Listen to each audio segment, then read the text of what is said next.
तो I hope आपको chapter 2 में जहाँ अपन स्टडी किए हैं जितना डिटेल में उसमें कोई प्रॉब्लम नहीं है। अगर कुछ कोई प्रॉब्लम या कोई ऐसे डाउट्स होते हैं तो प्लीज नेक्स्ट क्लास में या सेम डे पूछ लीजिए, क्योंकि इतना समय आपके पास भी नहीं है कि आप किसी डाउट को कैरी ऑन करें 2 4 दिन 5 दिन। और एग्जाम बहुत इंपॉर्टेंट है। मैं इस कोर्स इस कंटेंट के बारे में आप एक एक बार ये सोचिए कि आप आरए का एग्जाम नहीं दे रहे हैं, ठीक है, कोई और एग्जाम दे रहे हैं, लेकिन वहां भी इसका कंटेंट आपको हर बार मिलेगा। ये सब हर चीजें वापस दोहराई जाती है हर जगह है, हर एग्जाम में, एनआईएसएम के बहुत से एग्जाम में ये कोर्स कंटेंट है। ये कंटेंट आपको हर जगह मिलेगा, तो अभी शॉर्टकट मत लीजिए, डिटेल में स्टडी करिए, आने वाले एग्जाम्स में भी काम आएगा। तो चैप्टर 2 का नेक्स्ट है स्ट्रक्चर ऑफ सिक्योरिटी मार्केट। क्या होता है, ठीक है। The market in which securities are issued purchase by investor subsequently transfer among investors. आज मेरे पास कोई सिक्योरिटीज है, मैंने सेल सेल किया, उसको किसी और इन्वेस्टर ने परचेज किया, ठीक है, उसने परचेज किया तो मेरे अकाउंट से, मेरे डीमैट से वो उनके डीमैट में ट्रांसफर हो जाएगा। तो issue purchase and subsequently transfer among investor is called the security market, ठीक है। Security market has two interdependent and inseparable segment. First is primary market. Primary market also called the new issue market, जहां पे नए issue होते हैं, IPO, fresh securities. Fresh यानी कि वो सेकेंडरी में अभी अवेलेबल नहीं है, प्राइमरी में है, ठीक है। न्यू इशू हो रहा है, ठीक है। Where issuer has capital by issuing security to investors, ठीक है।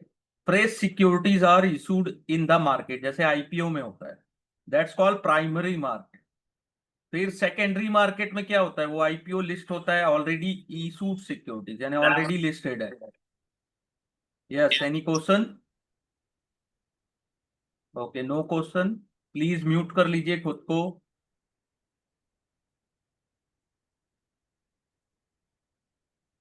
Okay, any question sir? Aniket?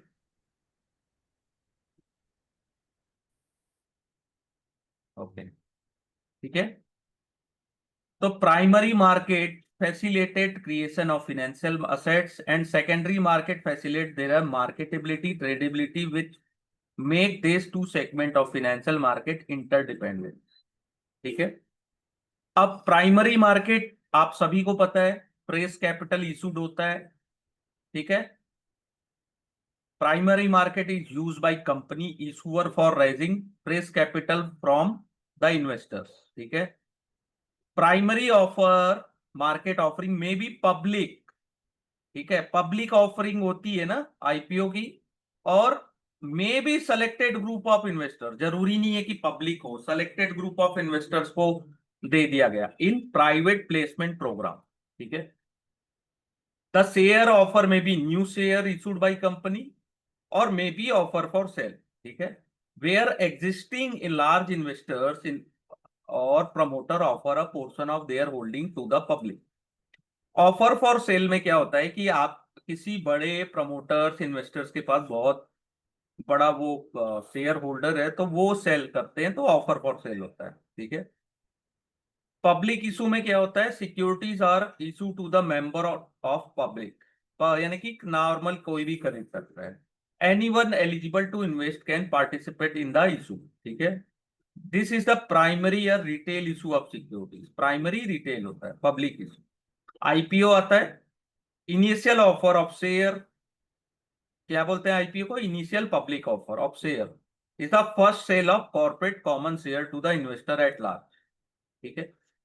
क्या पर्पस होता है, the main purpose of IPO is to raise equity capital. जितना अपन खुश होते हैं ना आईपीओ आ रहा है, आईपीओ आ रहा है, उससे ज्यादा खुश होते हैं जिनको पैसे की जरूरत है और जो आईपीओ लेके आ रहे हैं, ठीक है, फॉर फर्दर ग्रोथ, ठीक है। अगर मैंने आईपीओ लाया है, तो मैं, अगर मेरा आईपीओ फुल्ली सब्सक्राइब होता है तो मुझे फर्दर ग्रोथ के लिए अच्छे पैसे मिल जाएंगे, ठीक है। अब आईपीओ में लिस्टिंग के बाद क्या गेन और लॉस मिलता है वो अलग चीज है, ठीक है। Eligibility criteria for rising capital from public investor. अब ऐसा नहीं है कि कोई भी आया और उसने पब्लिक इन्वेस्टर से पैसे ले लिए। इसके जो भी रूल्स हैं वो सेबी डिफाइन करता है। It's regulation include minimum requirement of net tangible assets, profitability and network, ठीक है। और SEBI regulation also impose timeline which the security must be issue. कितने दिनों में, जैसे आज, ठीक है, आज आपने कितने दिनों में वो सिक्योरिटीज इशू होनी है। And other requirement such as mandatory listing of share, ठीक है। जैसे सेबी का ये रिक्वायरमेंट है, मैंडेटरी लिस्टिंग रिक्वायरमेंट है कि आपको नेशनल स्टॉक एक्सचेंज में उसको लिस्ट करना है, आईपीओ को, ये मैंडेटरी है, ठीक है, जरूरी है, सेबी ने रूल बनाया है, ठीक है। National wide stock like BSc और एनएस, ठीक है, national wide offering the share in demat from. आपको जो आईपीओ के शेयर्स मिलते हैं वो डीमेट फॉर्म में मिलते हैं, तो उसका भी क्राइटेरिया किसने बनाया है? सेबी ने बनाया है, ठीक है। कंपनी ने नहीं बनाया, कंपनी बस उसको फॉलो कर, ठीक है। अब यहां से क्वेश्चन आते हैं, बहुत इतना तो आप लोगों को भी कुछ कुछ चीजें पता थी, लेकिन ये जो मैंडेटरी लिस्टिंग है और डीमेट फॉर्म, इसको याद रखिएगा। SEBI regulation also specify proportion of share to be allocated to different class of shareholders, ठीक है। In eligible issue 35% of shares should be allocated to retail investor। 100% shares में 35% रिटेलर्स को आपको देना है, should be allocated to retailers, ठीक है। और while at most 50% can be और allocated to qualified institutional investors, ठीक है। तो 50 प्लस 35 हो गया 85, ठीक है। जो बैलेंस बचता है उसको अदर इन्वेस्टर्स को दे सकते हैं, ठीक है। ये याद रखिएगा, क्वेश्चन यहां से आता है। तो 35% पब्लिक को और 50% क्वालिफाइड इंस्टीट्यूशनल इन्वेस्टर्स, ठीक है। In 2009 SEBI also introduce concept of anchor investor. Anchor investor means a qualified institutional buyer जिनकी वैल्यू होती है, who make a application of for value of 10 crore rupees. ऐसा नहीं है कि एंकर इन्वेस्टर है तो उसको कम से कम 10 करोड़ की वैल्यू देनी, यानी कि लेना होगा आईपीओ में। In public issue made through the book building process. तो वो एंकर इन्वेस्टर जो बात होती है ना कि एंकर इन्वेस्टर्स ने क्या लिया क्या नहीं लिया, तो anchor investor can be allocated up to 60 proportion of QIB, यानी कि 50 का 60%। यहाँ पे देखा ना आपने, क्वालिफाइड इंस्टीट्यूशनल इन्वेस्टर्स को 50%, तो 50 का 60% आप एंकर इन्वेस्टर्स को दे सकते हैं। और इनको जो बीडिंग होती है ना, जो बीडिंग प्रोसेस होता है एंकर इन्वेस्टर्स के लिए, 1 day before the IPO open, जैसे आईपीओ आज ओपन हो रहा है तो कल ओपन हो रहा है तो उसके एक दिन पहले आपको एंकर इन्वेस्टर्स को के लिए बीडिंग ओपन करना है फॉर पब्लिक सब्सक्रिप्शन, ठीक है। हाउएवर एलोकेशन प्राइस जो होता है एंकर इन्वेस्टर्स के लिए lower than final issue price, उनके लिए थोड़ा कम होता है, ठीक है। कभी भी आपको आईपीओ का पता करना है तो volume and value of anchor subscription serve as a indicator of quality of offer. जितने ज्यादा एंकर इन्वेस्टर पार्टिसिपेट करते हैं उतना ही ज्यादा आईपीओ क्वालिटी का है, ये पता चलता है, ठीक है। फिर होता है follow on public offer. When a already listed company make either a fresh issue of securities to the public and offer for sale to the public is called FPO, ठीक है। When company want additional capital for growth and desire to redo its capital structure by retiring debt, it raise equity capital through a fresh issue of capital, ठीक है। जब company को additional company पैसे की जरूरत है, उसको अपना जो डेप्ट है उसको रिस्ट्रक्चर करना है, तो क्या करते हैं? Fresh equities, fresh issue of capital, capital follow on public offer में इशू करते हैं, ठीक है। अब फॉलो ऑन पब्लिक ऑफर में भी through offer for cell, offer for cell के भी थ्रू होता है, ठीक है। जो पब्लिक शेयर होल्डिंग होती है ना, which usually happen when necessary to increase the public share holding in the company to meet the regulatory requirement. ठीक है, रेगुलेटरी रिक्वायरमेंट के लिए पब्लिक शेयर होल्डिंग मेंटेन करने के लिए कई बार ऑफर फॉर सेल लाया जाता है। फिर होता है private placement. It refer to the issuing large quantity of share to selected set of investor. According to Company Act 2013, the number of investors whom share are issued under private placement should not exceed 50। Private placement में 50 से ज्यादा private placement यानी कि जो players हैं वो participate नहीं कर सकते, maximum 50। Okay. Private placement can be in the form of qualified institutional placement और प्रिफरेंशियल अलॉटमेंट। ठीक है, ये याद रखिएगा कि 50 से ज्यादा एलोकेट नहीं हो सकते। ओके। फिर होता है qualified institutional placement, is a private placement of share made by listed company. ठीक है, to certain identified category of investors, they is known as qualified institutional buyer. ठीक है, क्वालिफाइड इंस्टीट्यूशनल बायर्स में कौन आता है? Financial institute, mutual fund and banks. ठीक है, और क्वालिफाइड इंस्टीट्यूशनल बायर्स के लिए भी जो एलिजिबिलिटी क्राइटेरिया है वो सेबी ने बना के रखा है। ठीक है, फिर होता है प्रेफरेंशियल इशूज। प्रेफरेंशियल इशूज बहुत इंपॉर्टेंट है। एनी क्वेश्चन यहां तक? कोई क्वेश्चन? No any doubt? मैं आप लोगों को अनम्यूट कर देता हूं, और प्लीज जब आपको कोई क्वेश्चन हो तब माइक को अनम्यूट करिएगा। ठीक है, एनी क्वेश्चंस यहां तक? ठीक है। Preferential issue means a issue of specified security by listed issuer to any selected person or group of person on private placement basis। ठीक है, and does not include a offer for specified security made through a public issue, right issue, bonus, employee stock। ठीक है, employ stock purchase scheme, ये सब में वो शामिल नहीं हो। ठीक है, this issue is required to compile with various provision defined by SEBI. ठीक है, which inter alia include pricing disclosure in the notice lock-in and additional to the requirement specified in the company act। ठीक है, the requirement of SEBI regulation with respect to public issue do not apply to private placement। ठीक है, private placement security can be listed on stock exchange provided it meeting the listing requirement। ठीक है, private placement of security can be done by company irrespective of whether it has made a public offer or not।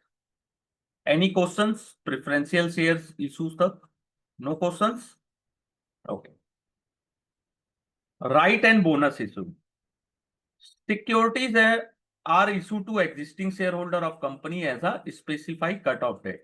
ठीक है, इसमें क्या होता है? Right और bonus कब मिलता है? उसका एक रिकॉर्ड डेट रहता है। अगर आप उस रिकॉर्ड डेट तक शेयर आपके पास होते हैं तो आप एलिजिबल होते हैं राइट के। ठीक है, तो राइट का मतलब होता है enabling them to buy more security at specified price.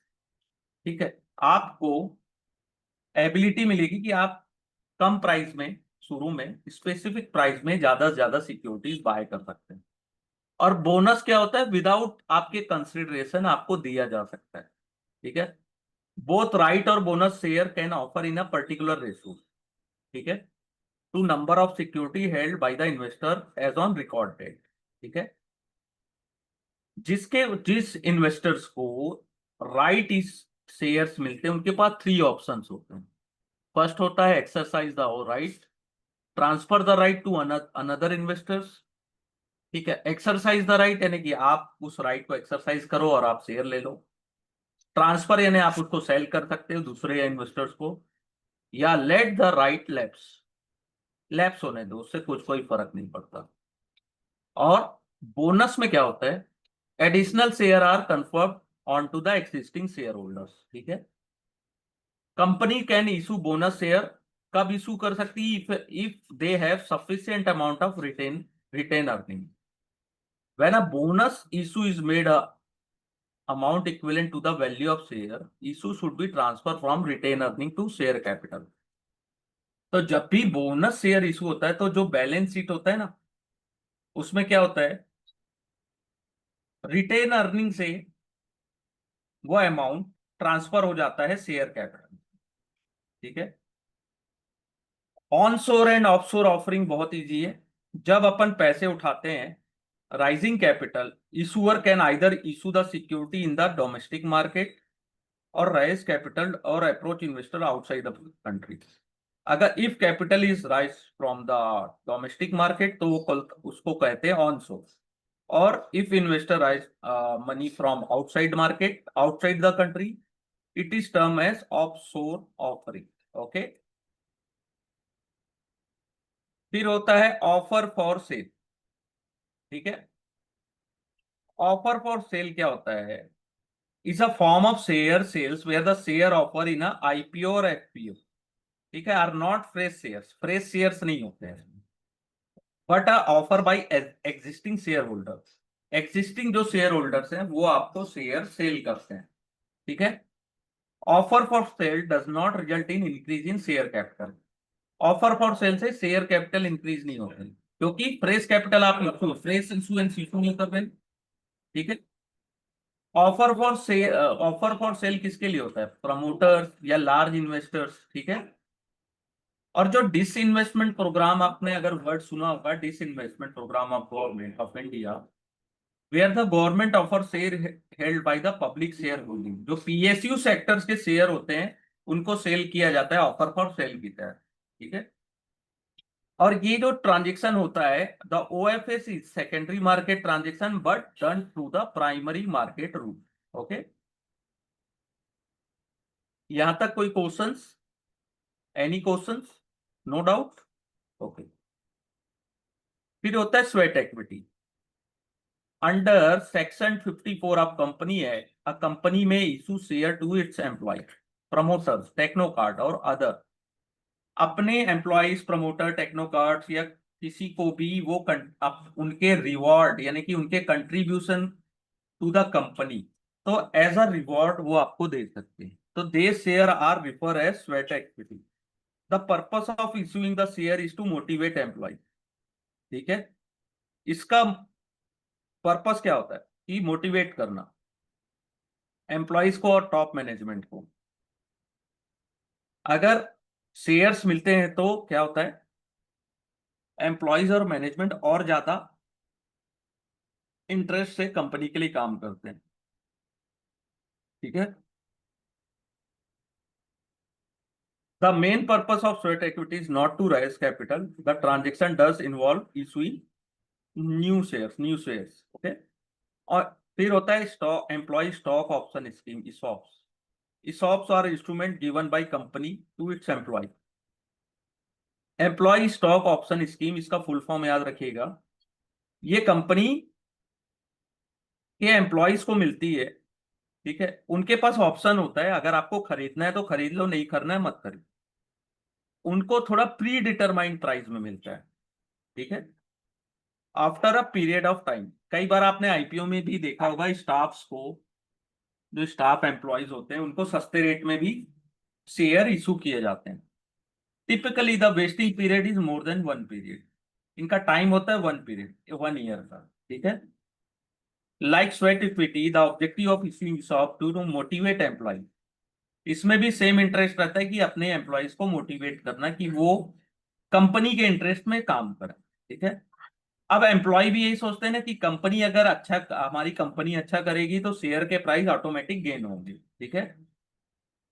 तो company will have to issue share if employ choose to exercise the option. वही है कि अगर एम्प्लॉय ने चूज किया कि उसे खरीदना है, एक्सरसाइज करना है ये ऑप्शन जो मिला है इनको, ठीक है, तब आपको शेयर मिलेगा, नहीं तो आपके ऊपर कोई जोर जबरदस्ती नहीं है। अगर आप नहीं खरीदना चाहते तो मत खरीदिए एज अ एम्प्लॉय। ठीक है। फिर होता है सेकेंडरी मार्केट। प्राइमरी में आपने देख लिया कि प्रेस इशू होती है। सेकेंडरी मार्केट में क्या होता है? तो पहली चीज, सेकेंडरी मार्केट लिक्विडेशन प्रोवाइड करता है। ठीक है। और जो एग्जिस्टिंग शेयर होल्डर है उनको एग्जिट भी प्रोवाइड करता है। ठीक है। तो फर्स्ट होता है ओवर द काउंटर मार्केट। ठीक है। तो ओवर द काउंटर हमेशा याद रखिएगा, are the market where trades are directly negotiated between two और मोर काउंटर पार्टी। जो रूल रेगुलेशन है या जो बिजनेस है वो दो पार्टी बीच में होता है ओवर द काउंटर, ठीक है। In this type of market securities are traded and settle over the counter among the counter parties directly, ठीक है। सेकंड होता है एक्सचेंज ट्रेडेड मार्केट। ये इसमें क्या होता है, जो भी सिक्योरिटीज बाय और सेल होता है वो स्टॉक एक्सचेंज के थ्रू होता है, ठीक है। जहां पे ट्रेडिंग एंड सेटलमेंट जो भी होता है वो स्टॉक एक्सचेंज करता है, ठीक है। The trades executed on exchange are settle through the clearing corporation. तो जो ट्रेड होते हैं उसको सेटल कौन करता है, क्लीयरिंग कॉर्पोरेशन, ठीक है। Which act as a counter party. Clearing corporation counter party के एज अ काउंटर पार्टी काम करता है और सेटलमेंट की गारंटी लेता है, ठीक है, to both buyer and seller, ठीक है। फिर होता है trading. Trading a formal contract to buy और sell security in term as a trading.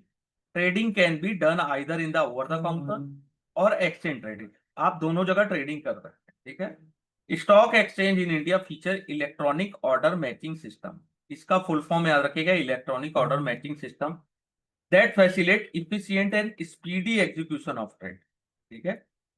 फिर क्लियरिंग एंड सेटलमेंट, जो भी अपन ट्रेडिंग करते हैं उसकी सेटलमेंट और क्लियरिंग, यानी कि सेटलमेंट को कौन करता है, क्लियरिंग कॉर्पोरेशन। पहला होता है क्लियरिंग, जो होती है वो is all about the net obligation of buyer and seller at specific time period. Settlement is the next step of settling obligation by delivering share by the seller and paying money by the buyer. आपको share देना है, अगर आपने share को cell किया है तो आपको पैसे देना है, ठीक है? तो ये सब चीजें याद रखना जरूरी है। OTC transaction are settle directly between the counter party. जो ओटीसी ट्रांजेक्शन होते हैं ओवर द काउंटर वो सेटल होते हैं दो पार्टीज के बीच में। वहां पे क्लीयरिंग कॉर्पोरेशन का कोई रोल नहीं होता। Clearing corporation is the entity through which settlement of security take place for all trade done on stock exchange. The detail of all transaction perform by the broker are made available in clearing house by the stock exchange, ठीक है। Clearing house give a obligation report to broker and custodian who are required to settle their money or security obligation with specified deadline, ठीक है। Failing which they are required to pay penalty। आपको penalty देनी पड़ेगी अगर आपने margin या share deliver नहीं किए, ठीक है। The clearing corporation provide full novation of contract between buyer and seller, ठीक है। Means clearing corporation act as a buyer to every seller and act as a seller to every buyer, ठीक है। तो counter party risk नहीं होता है over the counter में। Counter party risk सबसे ज्यादा होता है, ठीक है। ऑल क्लियर यहां तक? Any questions?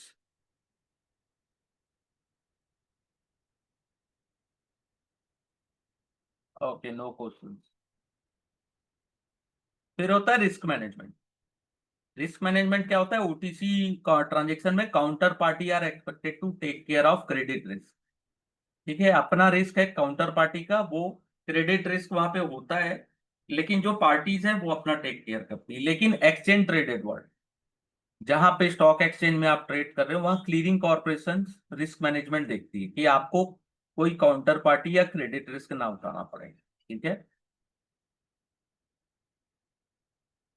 इसलिए जो क्लीयरिंग कॉर्पोरेशन होता है to the risk of default by the buyer and seller, उसको वो एक्सपोज करता है। अगर कोई रिस्क आता है तो वो मार्जिन, क्लीयरिंग कॉर्पोरेशन क्या होती है, मार्जिन चार्ज करते हैं। Most prominent among this margin are initial margin और अपफ्रंट मार्जिन। जब भी आप ट्रेड करते हो आपको इनिशियल मार्जिन देनी होती है, पीक मार्जिन देनी होती है और मार्क टू मार्केट मार्जिन भी देनी होती है। Initial margin is percentage of transaction value arrive at based on concept of value at risk.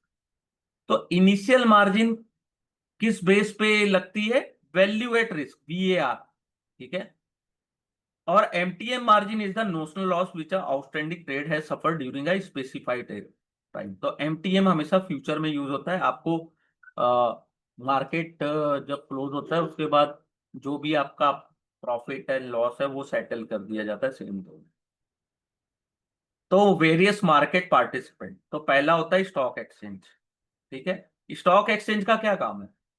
Stock exchange provide trading platform, वो ट्रेडिंग प्लेटफॉर्म प्रोवाइड करता है where buyer and seller can transact in already issue securities. Stock market such as NSC, BSC and MSCI are national wide exchange. ठीक है। Trading happen on this exchange through electronic trading terminal which feature anonymous order matching. आपको नहीं पता होता कि आप किससे bye कर रहे हो और आप किसको सेल कर रहे हो। जो भी ऑर्डर इलेक्ट्रॉनिक ट्रेडिंग टर्मिनल में मैच होता है वो सेटल हो जाता है।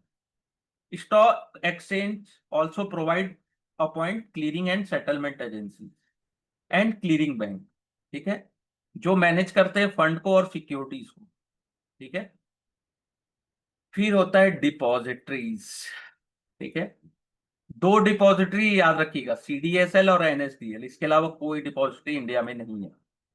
Depository are institutions that hold security, जो अपनी सिक्योरिटीज को होल्ड करके रखते हैं, चाहे वो शेयर हो, डिबेंचर्स हो, बॉन्ड हो, गवर्नमेंट सिक्योरिटीज हो, म्यूचुअल फंड हो। ठीक है। इलेक्ट्रॉनिक फॉर्म में investor open account with a depository through a registered DP, यानी कि डिपॉजिटरी पार्टिसिपेंट। ठीक है, या ब्रोकर, अगर सिंपल भाषा में बोलूं। ठीक है। जो भी ट्रांजेक्शन होते हैं वो इन सिक्योरिटी, जो भी ट्रांजेक्शन अपन करते हैं, तो जो भी सिक्योरिटीज हेल्ड की जाती है वो डीमैट फॉर्म में यूज की जाती है। ठीक है। दो डिपॉजिटरीज हैं, सीडीएसएल और एनएसडीएल, इसका फुल फॉर्म याद रखिएगा, कई बार पूछा जाता है। फिर होता है depository participant is a agent of depository through which it interface with the investor and provide depository service. Depository participant enable investor to hold, क्या करता है, होल्ड ट्रांजेक्शन और make a transaction in security in the demat form. ठीक है, simple है। जो भी depository participant या डीपी जिसको बोलते हैं, उनको अपॉइंट करता कौन है? अपॉइंट करता है डिपॉजिटरी, लेकिन अप्रूवल लगता है सेबी का। Public sector, public finance bank institution, schedule commercial bank, foreign bank, जो विदेशी बैंक है, लेकिन उनका उनको अप्रूवल लगता है आरबीआई का।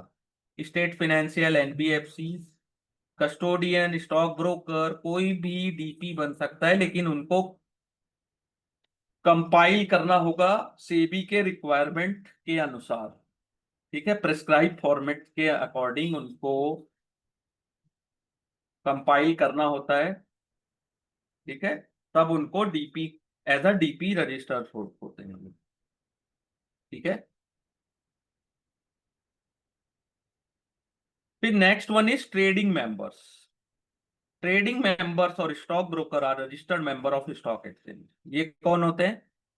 रजिस्टर्ड मेंबर होते हैं स्टॉक एक्सचेंज के। दे फैसिलिटेट बाइंग और सेल, बाई और sale transaction of investor on stock exchange. All secondary market transaction on stock exchange have be essential condition through conduct through registered broker. ठीक है। Trading member can be individual, individual भी हो सकते हैं, partnership भी हो सकते हैं, कॉर्पोरेट बॉडीज भी हो सकते हैं। ठीक है। फिर होता है authorise person. Authorized person is any individual, partnership, firm, LLP, body, corporate who is appointed by stockbroker or trading member as a agent to reach out the investors scattered across the country. ठीक है।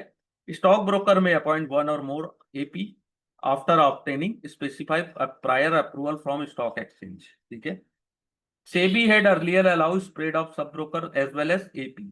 ठीक है। लेकिन बाद में उन्होंने ये decide किया कि जितने भी सब ब्रोकर्स हैं उनको ऑथराइज पर्सन और ट्रेडिंग मेंबर ऐसा माइग्रेट किया जा सकता है।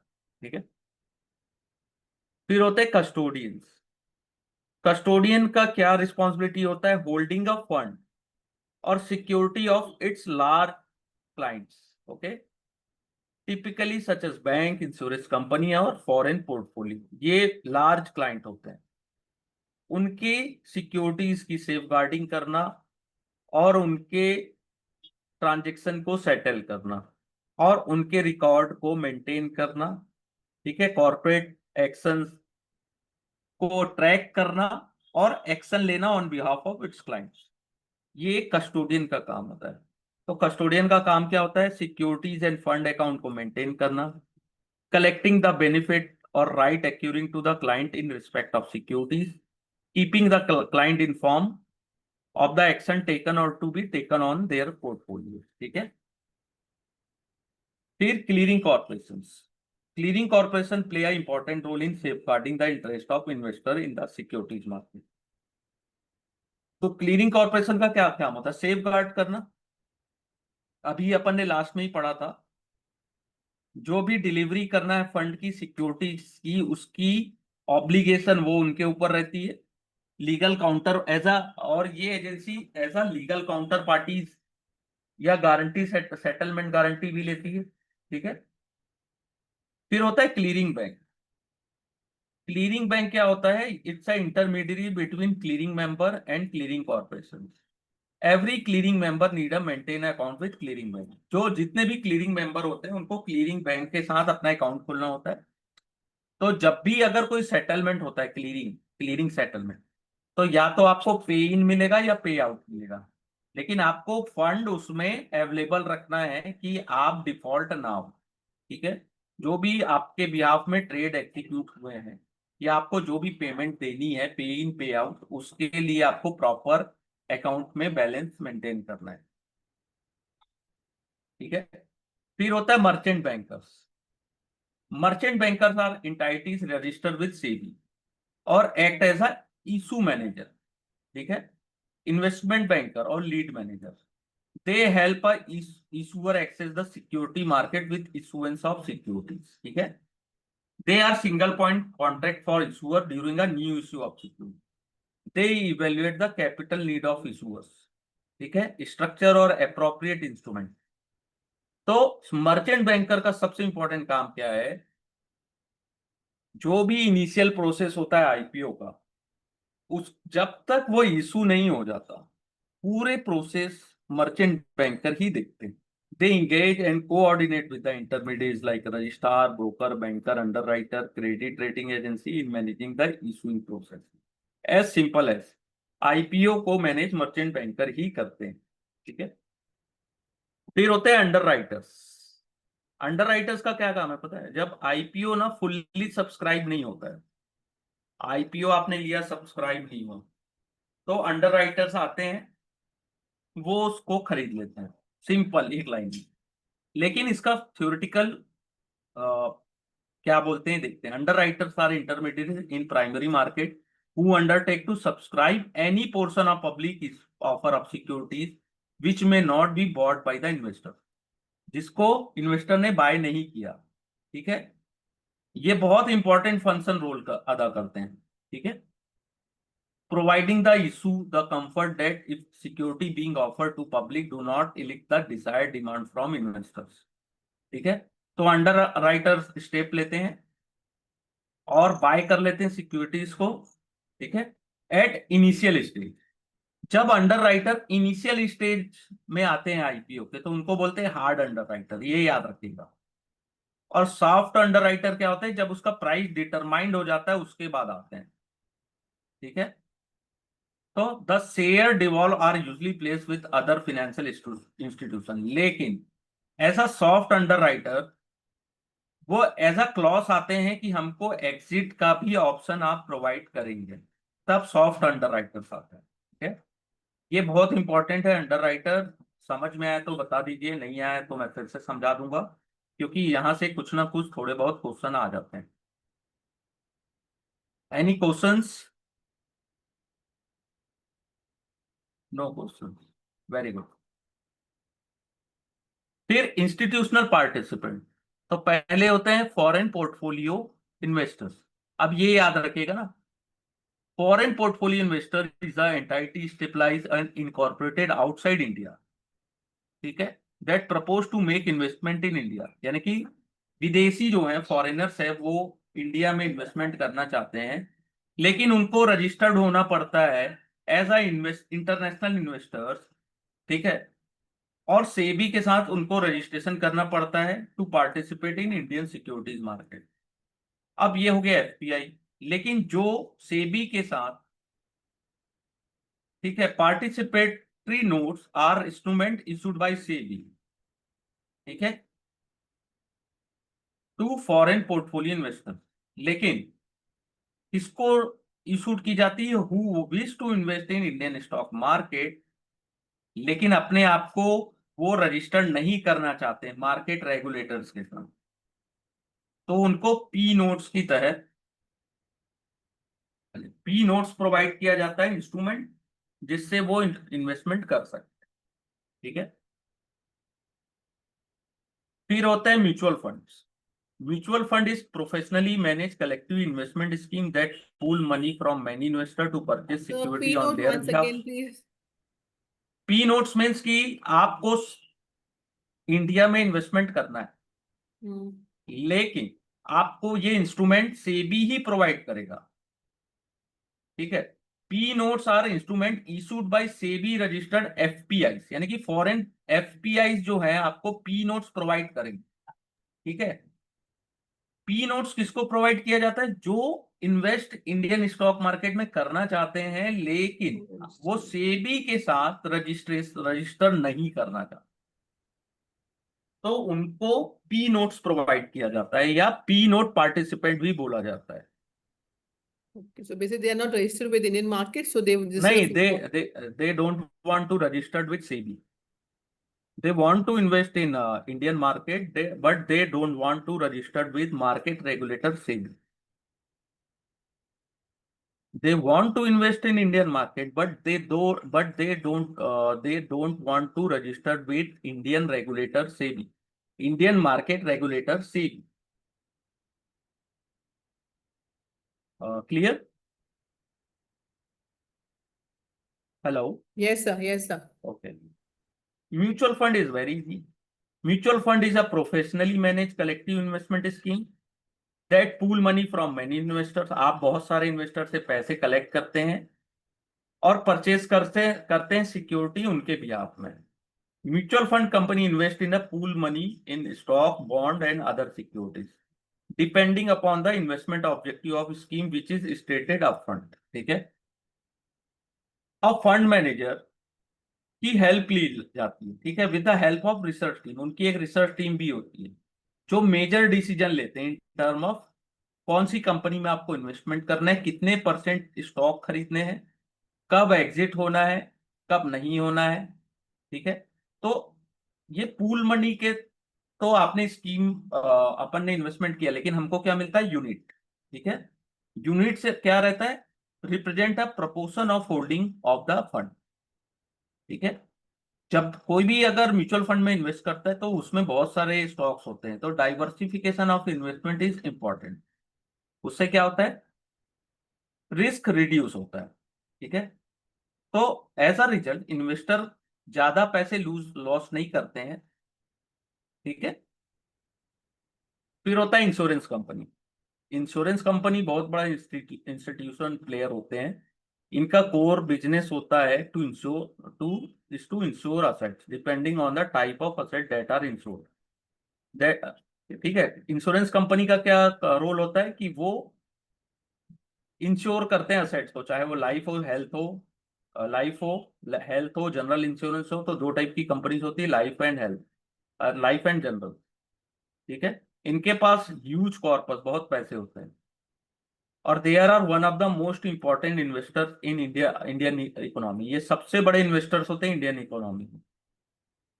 ये इक्विटी इन्वेस्टमेंट भी करते हैं, गवर्नमेंट सिक्योरिटीज में भी इन्वेस्टमेंट करते हैं, अदर बॉन्ड्स में भी, ठीक है। Like mutual fund, insurance company भी यानी कि ऑल्सो हैज डेजिग्नेटेड पीपल, यानी कि उनके पास भी डेजिग्नेटेड पीपल्स होते हैं जो रिस्पॉन्सिबल होते हैं इन्वेस्टमेंट डिसीजन के, ठीक है। फिर होता है पेंशन फंड। पेंशन फंड क्या होता है? A fund stabilize to facilitate और organize the investment of retirement fund contributed by the employ and employer और even only the employees in some case.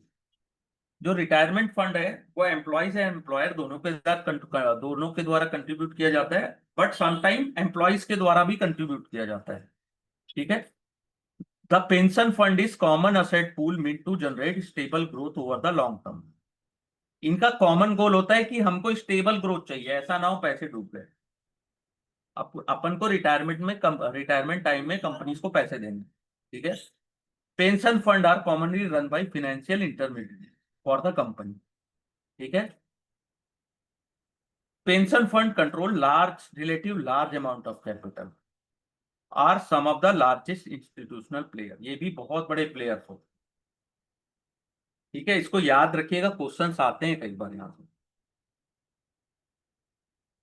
फिर होता है वेंचर कैपिटल। वेंचर कैपिटल यानी कि जो कंपनीज इनिशियल ग्रोथ में है, ठीक है, और आपको लग रहा है कि इसमें बहुत बड़ी ग्रोथ अपने को मिल सकती है, वो वेंचर कैपिटल फंड में इन्वेस्टमेंट कर, ठीक है। बट होता क्या है कि बहुत सारे वेंचर्स जो होते हैं ना, वो फेल भी हो जाते हैं, ठीक है।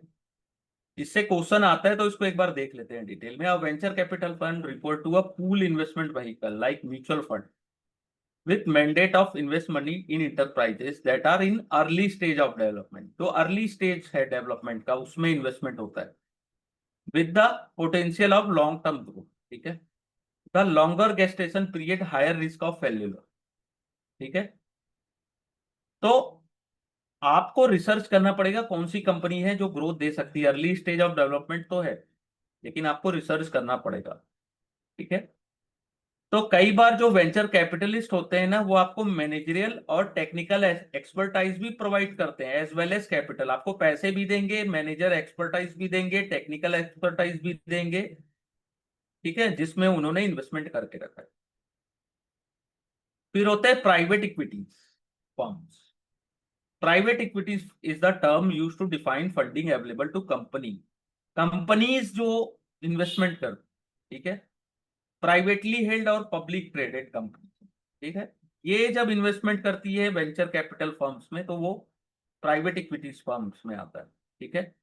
The money in the fund is contributed bye investor called limited partner, ये इनके लिमिटेड पार्टनर बन जाते हैं, ठीक है। And invested and manage by the general manager, ये याद रखिएगा, लिमिटेड पार्टनर किसको बोलते हैं, जनरल मैनेजर किसको बोलते हैं, ठीक है। Some private equity fund are specialized fund with competence in particular industry stage of the company and target date, ठीक है।